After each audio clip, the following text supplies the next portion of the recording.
Friends, कैसे हैं आप सब। आई होप आप सब अच्छे होंगे, अच्छा कर रहे होंगे।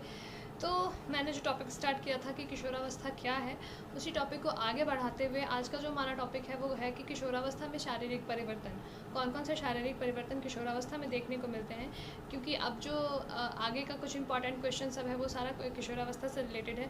तो उन सारे क्वेश्चंस को समझने के लिए मैंने कुछ छोटे छोटे इंपॉर्टेंट टॉपिक्स बनाए हैं जो कि किशोरावस्था के बेसिक चीज़ों को बता देंगे, समझा देंगे कि इसमें किशोरावस्था क्या है, उसके अंदर कौन कौन से परिवर्तन देखने को मिलते हैं। तो अपने वीडियो को शुरू करने से पहले अगर आप मेरे चैनल पर नए हैं तो मेरे चैनल को सब्सक्राइब करें, और अगर आपने मेरे चैनल को पहले से सब्सक्राइब कर दिया है तो वेरी थैंक यू। और सब्सक्राइब करने के बाद जो बेल बटन होता है उसे प्रेस ज़रूर करें ताकि आपको मेरे आने वाले सारे वीडियोज़ के नोटिफिकेशंस मिल जाएँ। और ये वीडियो अगर आपको अच्छा लगता है, आपके लिए हेल्पफुल होता है, तो इस वीडियो को ज़रूर लाइक करें। और आपको अगर कोई डाउट है या कुछ कहना है, कुछ बताना है, कुछ अच्छा लगा है तो आप ज़रूर कमेंट सेक्शन में हमें बताएं। और हाँ, अपने दोस्तों के साथ या फिर जो लोग बीएड कर रहे हैं, इंटरेस्टेड है, जिनके लिए ये वीडियो यूज़फुल हो सकता है, उनके साथ ज़रूर शेयर करें।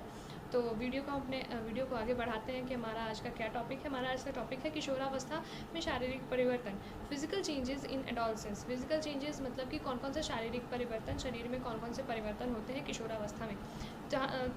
जैसा कि हमने पहले देखा था कि बाल्यावस्था जो कि 12 वर्ष के उम्र में समाप्त होती है, वहाँ से शुरू होती है किशोरावस्था।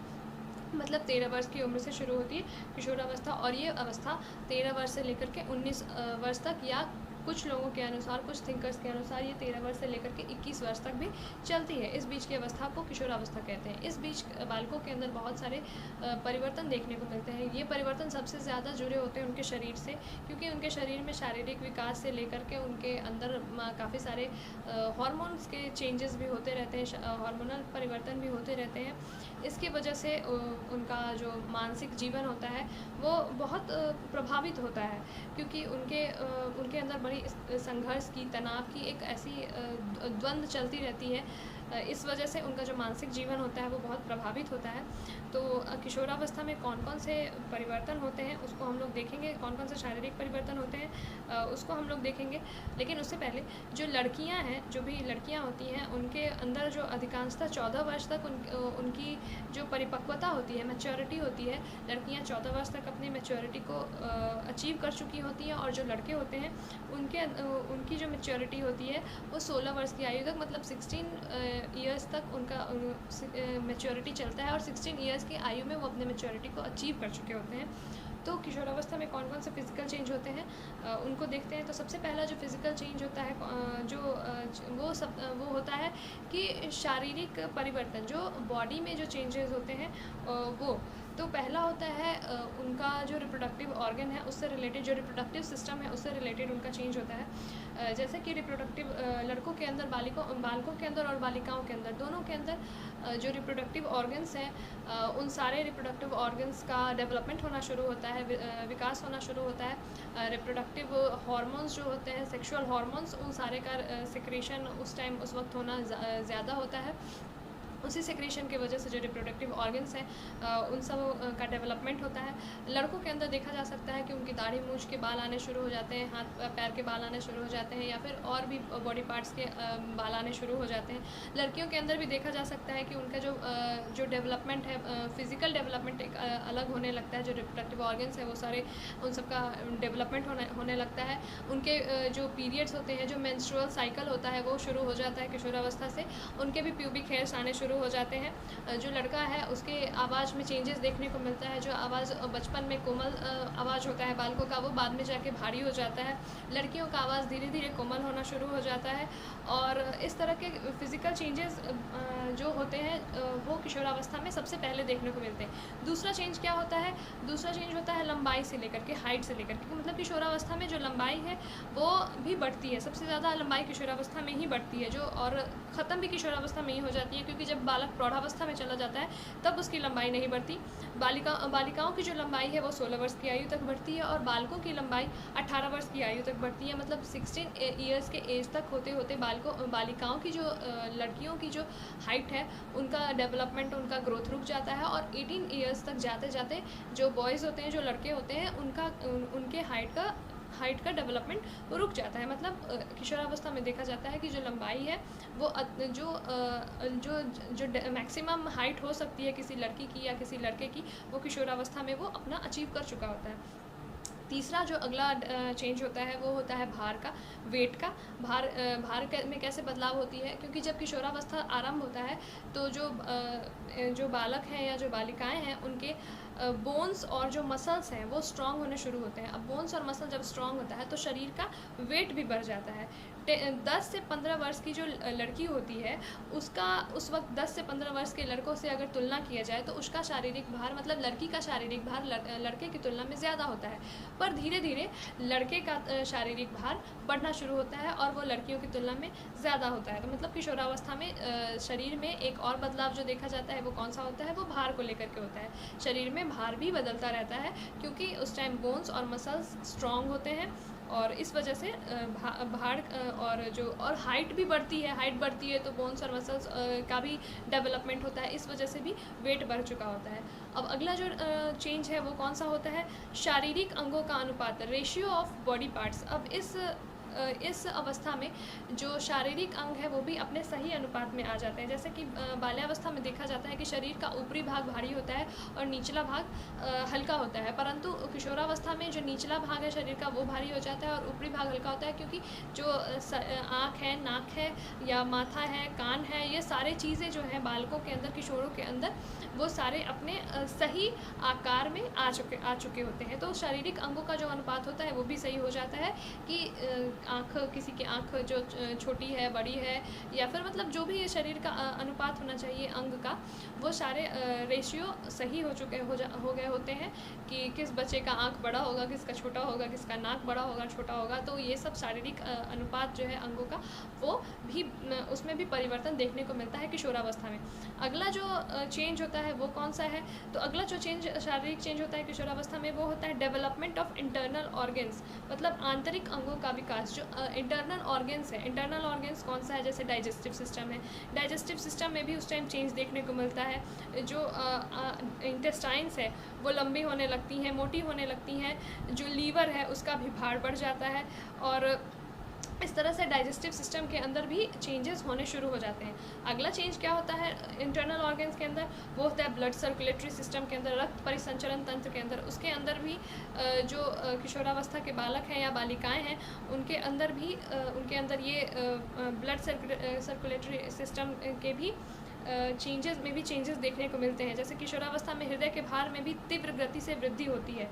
17-18 वर्ष की आयु में हृदय का भार जन्म के भार का 12 गुना अधिक हो जाता है। मतलब किशोरावस्था में जो हृदय का भार है, जो हार्ट का वेट है, वो भी बढ़ जाता है। और 17 से 18 ईयर्स के एज में जो हार्ट का एज है, वो जब बच्चों के हार्ट का एज जो बच्चे का जो हार्ट का वेट होता है उसके वेट से 12 गुना ज़्यादा, मतलब 12 टाइम्स ज़्यादा हो जाता है। 17-18 ईयर्स के एक बालक का या बालिका का जो हार्ट का वेट होता है, वो उस बालक बालिका के बचपन में जब वो जन्म लिया होता है उस वक्त जो उसके हार्ट का जो वेट होता है, जो हृदय का भार होता है, उसका 12 गुना ज़्यादा होता है।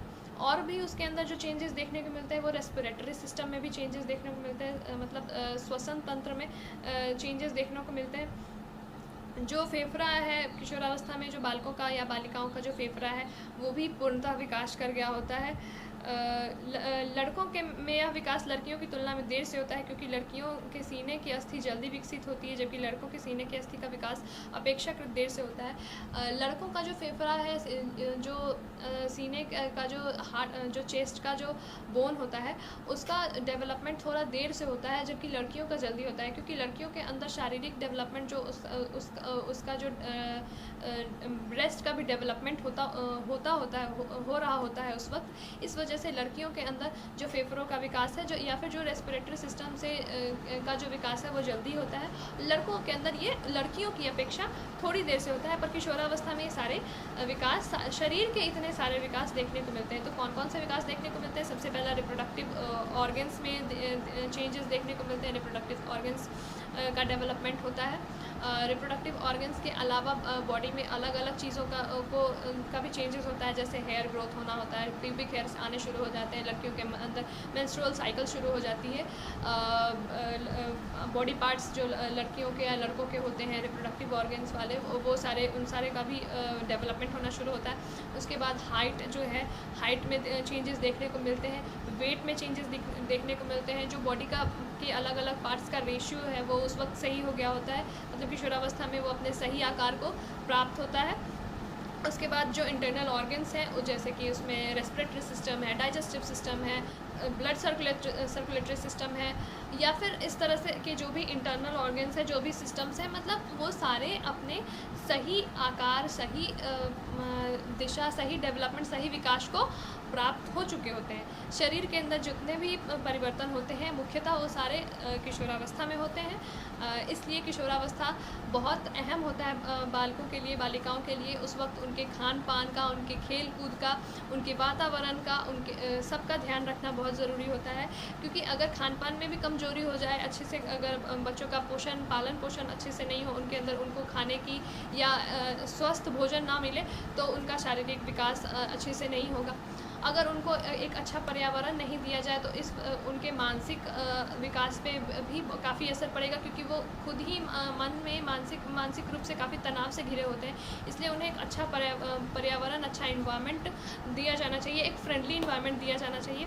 उसके बाद उन्हें खेल कूद वाले मैदान भी उनके आसपास होना चाहिए, ताकि वो खेले कूदे, क्योंकि जब शरीर का विकास होता रहता है तो खेलना कूदना बहुत ज़रूरी होता है। ये काफ़ी एनर्जी से भरा हुआ भी एक पीरियड होता है, जो एडोलसेंस होता है, उसमें काफ़ी ऊर्जा होती है बालकों और बालिकाओं के अंदर। तो खेल कूद, इन सारी चीज़ों के लिए बालकों को एक अच्छा पर्यावरण, एक अच्छा इन्वायरमेंट देना जो पेरेंट्स हैं उनके लिए काफ़ी आवश्यक है। तो किशोरावस्था इसलिए कह सकते हैं कि जीवन का एक बहुत महत्वपूर्ण अंग है, बहुत महत्वपूर्ण अवस्था है किशोरावस्था।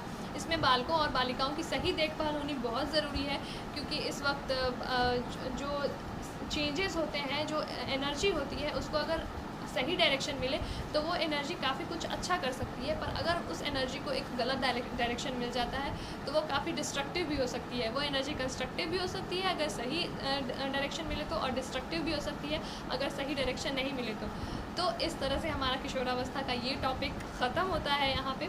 अगर ये टॉपिक आपके लिए हेल्पफुल रहा हो, ये टॉपिक आपको अच्छा लगा हो, तो इसे लाइक कीजिए।